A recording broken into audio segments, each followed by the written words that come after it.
ನೇರವಾಗಿ ನೀವು ಜನಗಳ ಪ್ರಾಣಗಳ ಮೇಲೆ ಆಟ ಆಡ್ತಾ ಇದ್ದೀರಿ. ನಿಮಗೆ ಸ್ವಲ್ಪ ಆದರೂ ಬಡವರ ಮೇಲೆ, ರೈತರ ಮೇಲೆ, ಕಾರ್ಮಿಕ ವರ್ಗದ ಮೇಲೆ ಪ್ರೀತಿ ಕರುಣೆ ಅಂತಿದ್ರೆ ಈ ಕೆಲಸನ ತಕ್ಷಣ ನೀವು ನಿಲ್ಲಿಸಬೇಕು. ಸರ್ಕಾರಕ್ಕೆ, ರಾಷ್ಟ್ರ ಕಾಂಗ್ರೆಸ್ ಸರ್ಕಾರಕ್ಕೆ, ಕಾಂಗ್ರೆಸ್ ಸರ್ಕಾರದ ಮೆಡಿಕಲ್ ಮಾಫಿಯಾಗೆ, ಕಾಂಗ್ರೆಸ್ ಸರ್ಕಾರದ ಮೆಡಿಕಲ್ ಮಾಫಿಯಾಗೆ, ಜನ ವಿರೋಧಿ ಕಾಂಗ್ರೆಸ್ ಸರ್ಕಾರಕ್ಕೆ, ಅನಾರೋಗ್ಯ ಮಂತ್ರಿ ದಿನೇಶ್ ಗುಂಡೂರಾವ್ಗೆ, ಅನಾರೋಗ್ಯ ಮಂತ್ರಿ ದಿನೇಶ್ ಗುಂಡೂರಾವ್ಗೆ, ಅನಾರೋಗ್ಯ ಮಂತ್ರಿ ದಿನೇಶ್ ಗುಂಡೂರಾವ್ಗೆ, ರಾಷ್ಟ್ರ ಕಾಂಗ್ರೆಸ್ ಸರ್ಕಾರಕ್ಕೆ, ಜನ ವಿರೋಧಿ ಕಾಂಗ್ರೆಸ್ ಸರ್ಕಾರಕ್ಕೆ, ಮೆಡಿಕಲ್ ಮಾಫಿಯಾ ನಡೆಸುತ್ತಿರುವ ಕಾಂಗ್ರೆಸ್ ಸರ್ಕಾರಕ್ಕೆ,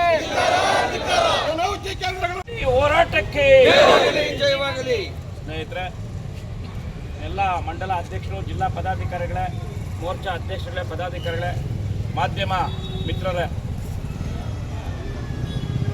ನಿಮಗೆ ಗೊತ್ತಿದ್ದಂಗೆ ದೇಶದಲ್ಲಿ ಸುಮಾರು 15,000 ಜನೌಷಧಿ ಕೇಂದ್ರಗಳಿದೆ. ದೇಶದಲ್ಲಿ ಸುಮಾರು 30,000 ಕೋಟಿಯಷ್ಟು ಇವತ್ತು ಜನರಿಗೆ ಉಳಿತಾಯ ಆಗಿದೆ ಈ ಜನೌಷಧಿ ಕೇಂದ್ರಗಳಿಂದ.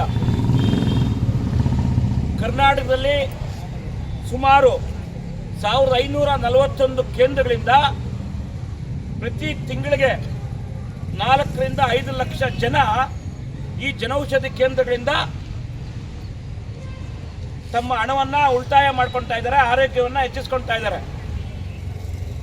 ಏನು ಕಾಂಗ್ರೆಸ್ ಸರ್ಕಾರ ಬಂದ ಮೇಲೆ ಬಿಟ್ಟಿ ಭಾಗ್ಯಗಳು ಕೊಟ್ಟು ಜನಗಳನ್ನ ದಿಕ್ತಪ್ಪಿಸಿ ಫ್ರೀ ಬಸ್ ಕೊಡ್ತೀನಿ ಅಂದ್ಬಿಟ್ಟು ಇವತ್ತು ಬಸ್ಗಳನ್ನ ಕಡಿಮೆ ಮಾಡಿರೋದಾಗ್ಬೋದು, ಜನಕ್ಕೆ ಗೊತ್ತಾಗ್ಲಿ ಅನ್ನೋದು ಹೋರಾಟ ಇದು. ಒಂದು ಕಣ್ಣಿಗೆ ಬೆಣ್ಣೆ, ಒಂದು ಕಣ್ಣಿಗೆ ಸುಣ್ಣ ಲೆಕ್ಕಾಚಾರದಲ್ಲಿ ಫ್ರೀ ಬಸ್ ಅಂತ ಕೊಡ್ತಾರೆ, ಬಸ್ ಸಂಖ್ಯೆನ ಕಮ್ಮಿ ಮಾಡ್ತಾರೆ, ಎಲೆಕ್ಟ್ರಿಕ್ ವೆಹಿಕಲ್ನ ಜಾಸ್ತಿ ಮಾಡ್ತಾರೆ, ಪೆಟ್ರೋಲು ಡೀಸೆಲು ಟ್ಯಾಕ್ಸ್ನ ಜಾಸ್ತಿ ಮಾಡ್ತಾರೆ.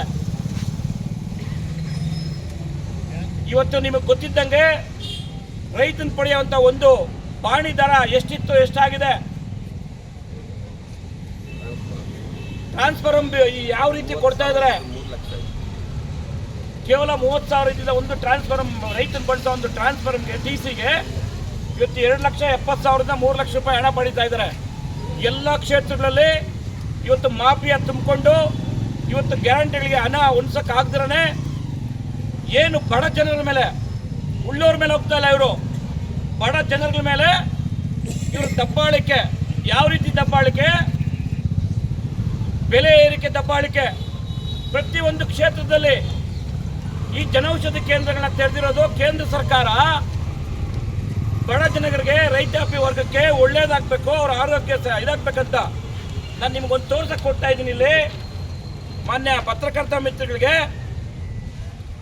ಇದೇ ಜಿಲ್ಲಾಸ್ಪತ್ರೆಯಲ್ಲಿ ಔಷಧಿ ಕೊರತೆಯಿಂದ ಪ್ರೈವೇಟ್ ಕ್ಲಿನಿಕ್ಗೆ ಬರ್ತಾರಂತ ಸ್ಲಿಪ್ಗಳು ದಿವಸಕ್ಕೆ 1000 ಇದೆ.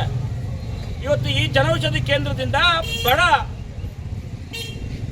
ಕೂಲಿ ಮತ್ತು ರೈತರು ಲಕ್ಷಾಂತರ ರೂಪಾಯಿ ಹಣವನ್ನು ಉಳಿಸಿ ತಮ್ಮ ಆರೋಗ್ಯವನ್ನು ಬೆಳೆಸ್ಕೊಳ್ತಾ ಇದ್ದಾರೆ.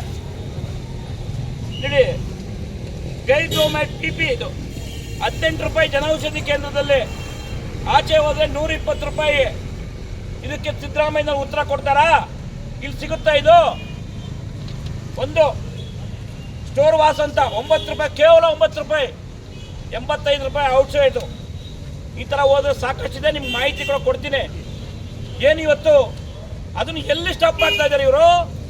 ಜಿಲ್ಲಾ ಕೇಂದ್ರಗಳಲ್ಲಿರುವಂಥ, ಜಿಲ್ಲಾಸ್ಪತ್ರೆಗಳಿರುವಂಥವ್ರನ್ನ ಮೋದಿಯವರು ಜನಪರ ಮಾಡಿರುವಂಥ ಒಂದು ಜನೌಷಧಿ ಕೇಂದ್ರಗಳನ್ನ ಉದ್ದೇಶಪೂರ್ವಕವಾಗಿ ಮೆಡಿಕಲ್ ಮಾಫಿಯಾ ಒತ್ತಡದಿಂದ 1000 ಕೋಟಿ ಲಂಚ ಪಡೆಯೋಕ್ಕೆ ಈ ಒಂದು ಜನೌಷಧಿ ಕೇಂದ್ರಗಳನ್ನ ದಿನೇಶ್ ಗುಂಡೂರಾವ್, DK ಶಿವಕುಮಾರ್, ಸಿದ್ದರಾಮಯ್ಯನವರ ಸರ್ಕಾರ ಇವತ್ತು ಇದನ್ನ ಏನು ಮುಚ್ಚಕ್ಕೆ ಹೊರಟಿದೆ. ಇದು ಹೇಯ ಕೃತ್ಯ. ನೇರವಾಗಿ ನೀವು ಜನಗಳ ಪ್ರಾಣಗಳ ಮೇಲೆ ಆಟ ಆಡ್ತಾ ಇದ್ದೀರಿ. ನಿಮಗೆ ಸ್ವಲ್ಪ ಆದರೂ ಬಡವರ ಮೇಲೆ, ರೈತರ ಮೇಲೆ, ಕಾರ್ಮಿಕ ವರ್ಗದ ಮೇಲೆ ಪ್ರೀತಿ ಕರುಣೆ ಅಂತಿದ್ರೆ ಈ ಕೆಲಸನ ತಕ್ಷಣ ನೀವು ನಿಲ್ಲಿಸಬೇಕು. ಇಲ್ಲವಾದರೆ ಉಗ್ರವಾದ ಹೋರಾಟ, ಯಾಕಂದ್ರೆ ನೀವು ಯಾವುದೇ ಹೋರಾಟಕ್ಕೆ ಕೆರೆ ಅನ್ನಲ್ಲ. ಇವತ್ತು ಎಲ್ಲ ರೀತಿ ಹೋರಾಟ ಮಾಡಿದ್ರೂ ನೀವು ತಲೆಗೆ ಹಾಕೊಂತ ಇಲ್ಲ. ನಿಮ್ಮದೇ ಆದಂಥ ಮೋಜು ಮಸ್ತಿಗೆ ಹೋಗ್ತೀರಿ. ಕೇಂದ್ರ ಸರ್ಕಾರದ ನರೇಂದ್ರ ಮೋದಿ ಅವರ ನೇತೃತ್ವವರು ಅಭಿವೃದ್ಧಿ ಪರವಾಗಿ ಸಭೆಗಳು ತಗೊಂಡ್ರೆ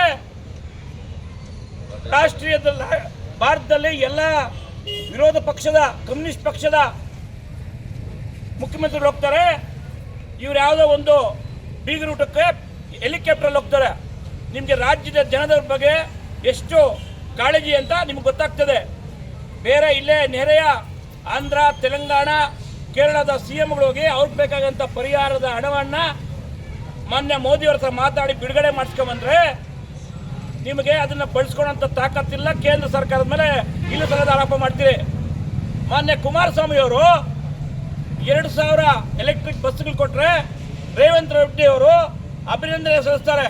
4000 ಎಲೆಕ್ಟ್ರಿಕ್ ಬಸ್ಗಳನ್ನ ಕರ್ನಾಟಕ ಕೊಟ್ಟಿದ್ದಾರೆ. ಸೌಜನ್ಯಕ್ಕಾದ್ರೂ ನೀವು ಒಂದು ಅಭಿನಂದನೆ ಸಲ್ಲಿಸಿದ್ದೀರಾ ಅಂದ್ರೆ ನಿಮ್ಮ ಇಚ್ಛಾಶಕ್ತಿ ಏನು? ಕರ್ನಾಟಕದ ಜನರ ಪರವಾಗಿ ನೀವೇನು ಕೆಲಸ ಮಾಡ್ತಾ ಇದ್ರಿ? ಈ ಕಾರಣಕ್ಕೆ ಮಾನ್ಯ ಮಾಧ್ಯಮ ಮಿತ್ರರನ್ನ ಹೇಳ್ತೀನಿ, ಯಾಕೆ ಬಿಜೆಪಿಯ ಜನಪರ ಹೋರಾಟಗಳು ಇರ್ತಾವೆ ಅಂದ್ರೆ ಪ್ರತಿಯೊಂದು ದೇಶಕ್ಕೂ ಇವತ್ತು ಕಟ್ಟ ಕಡೆಯ ಬಡವನಿಗೆ ಸಿಗುವಂತ ಏನು ಕೇಂದ್ರ ಸರ್ಕಾರದ ಜನೌಷಧಿ ಕೇಂದ್ರಗಳ ಮೇಲೆ ನಿಮಗೆ ಕಣ್ಣು ಬಿದ್ದಿ ಅಂದ್ರೆ ಎಷ್ಟು ಮಾಫಿಯಾಗಳ ಹತ್ರ ನೀವು ದುಡ್ಡು ಪಡೆದಿದ್ದೀರಿ? ಜನಕ್ಕೆ ಉತ್ತರ ಕೊಡಬೇಕಾದ ಸಿದ್ದರಾಮಯ್ಯನವರು, ದಿನೇಶ್ ಗುಂಡೂರಾವ್ ಅವರು. ಈ ಕಾರಣಕ್ಕೆ ಪ್ರತಿ ರಾಜ್ಯದ 40 ಜಿಲ್ಲಾ ಕೇಂದ್ರಗಳಲ್ಲೇ ಬಿಜೆಪಿ ಜಿಲ್ಲಾ ಘಟಕಗಳು, ವಿಧಾನಸಭೆ ಘಟಕಗಳು ಈ ಹೋರಾಟವನ್ನು ಜನಪರವಾಗಿ ಮಾಡ್ತಾ ಇದೆ. ಈ ಹೋರಾಟಕ್ಕೆ ಮಣೆ ಹಾಕಬೇಕು. ಯಾವುದೇ ಜಿಲ್ಲಾ ಕೇಂದ್ರಗಳಲ್ಲಿ, ಜಿಲ್ಲಾ ಆಸ್ಪತ್ರೆಗಳ ಹತ್ರ ಯಾವುದೇ ಜನೌಷಧಿ ಕೇಂದ್ರಗಳನ್ನ ಮುಚ್ಚಬಾರದು. ಇದು ಬಡವರಿಗಾಗಿ, ಬಡವರಿಗೋಸ್ಕರ ಮಾಡಿರುವಂಥ ಕಾರ್ಯಕ್ರಮ ಔಷಧಿ ಕೇಂದ್ರ. ಇವತ್ತು ನಿಮಗೆ ವರದಿ ಸಮೇತ ಕೊಡ್ತಾ ಇದ್ದೀನಿ ಎಷ್ಟು ಉಳಿತಾಯ ಆಗ್ತದೆ ಬಡವರಿಗಂತ.